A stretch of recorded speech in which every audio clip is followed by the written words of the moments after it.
A luminous, oversized moon hung heavy in the night sky, casting an ethereal glow that seeped through the hospital windows. Its silvery light bathed the sterile hallways in an eerie luminescence as Nurse Collins, her eyes mirroring the moon's quiet intensity, began her nightly rounds. It was 11:15 p.m., time to check on the exclusive orthopedic suite, the All-Stars, as the staff called them.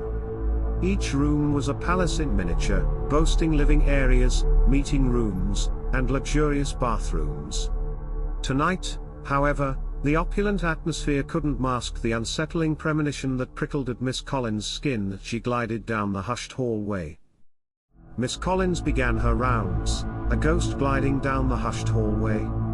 Checking on Milwaukee the First Suite, she found Mr. Forbes, a tech company CEO, fast asleep.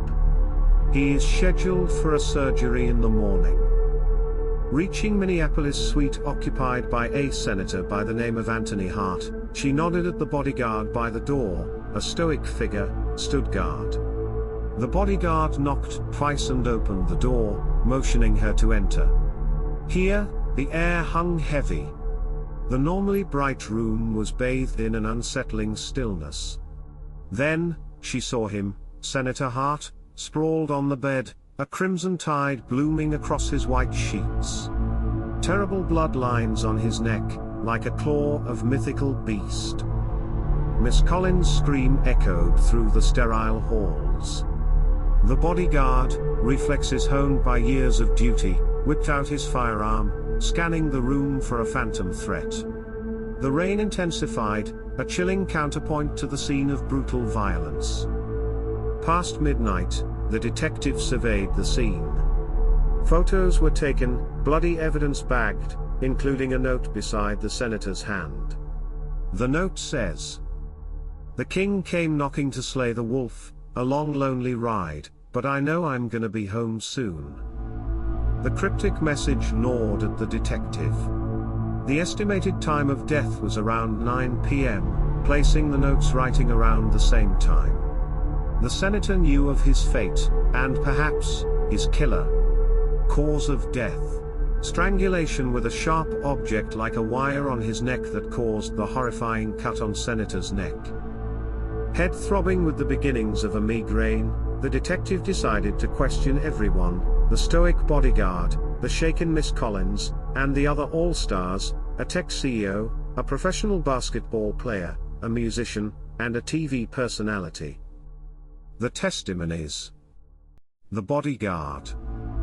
I relieved the previous guard at 8 p.m. Senator Hart was watching a basketball game with the other guests.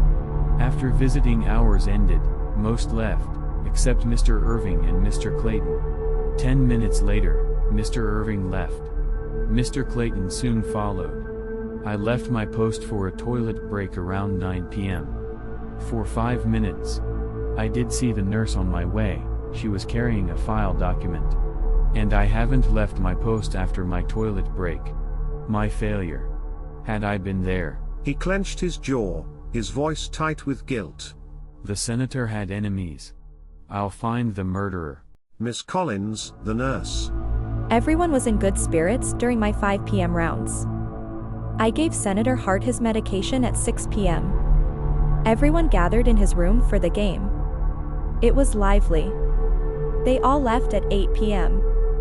My 11:15 p.m. check revealed the horror. I saw the bodyguard leaving for the restroom around 9 p.m. as I passed by him when I had to go to give a doctor some document he needed. The nurse station was unoccupied for about 7 minutes. By the time I got back, I saw the security guard was outside of Senator's room. Perhaps the killer entered when the bodyguard and me were away during those 5 minutes? I didn't see anyone suspicious. Gerald Forbes, CEO of a tech company, occupant of Milwaukee suite.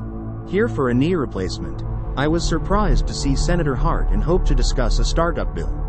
He was a bright man. Horrible that he's gone. We were getting to know each other while watching the Mavericks play the Wolves. I went straight to bed after I left Senator's room as I am scheduled for early surgery tomorrow. Nick Irving, basketball player on Wolves team, occupant of Maple Grove suite. Tore my ACL, can't play in the playoffs. Bummer. The senator, a Wolves fan, invited everyone to his room. We discussed the plays. We were having a great time. The Wolves won. I left a bit after the game finished. Clayton was singing Elvis while I talked to the senator. I was FaceTiming my teammates, congratulating them in my room after I left. Bill Clayton, Elvis Presley impersonator musician, occupant of Memphis suite. Minor pain on my shoulder from too much of swinging and jitterbugging, needing a minor transplant. The senator and I, with differing political views, were both patients. My shoulder didn't stop me from joining the game watch and sang some songs with a guitar that used to belong to Elvis Presley himself. It was such a jolly time. Leaving, Senator Hart seemed great, even asked me back for more songs tomorrow. I was trying to practice some songs back in my own room, but alas I broke one of the strings of this prized guitar, so I've been trying to find the replacement online. That bodyguard is incompetent. This wouldn't have happened if he hadn't left his post at 9 even for a short time like 5 minutes. Lastly, Melanie Piers, TV personality, occupant of Miami suite. I'm the main host of Piersing News Show. I often criticize the senator, but he remained a gentleman. My hip replacement brought us together here. He was gracious and invited everyone for the game. I left after visiting hours ended. I was on the phone with my son when I got back to my room. Murder? I don't feel safe here anymore. I'm leaving. The detective, bathed in the spectral glow of a colossal moon, felt a knot of unease tighten in his gut. The cryptic note, the alibis riddled with holes, the palpable tension that crackled between the all-stars, it was a puzzle with pieces stubbornly refusing to fit.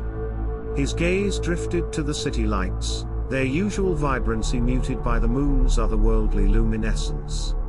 Somewhere beneath that luminous orb, the wolf lay slain, his song silenced by an unseen king.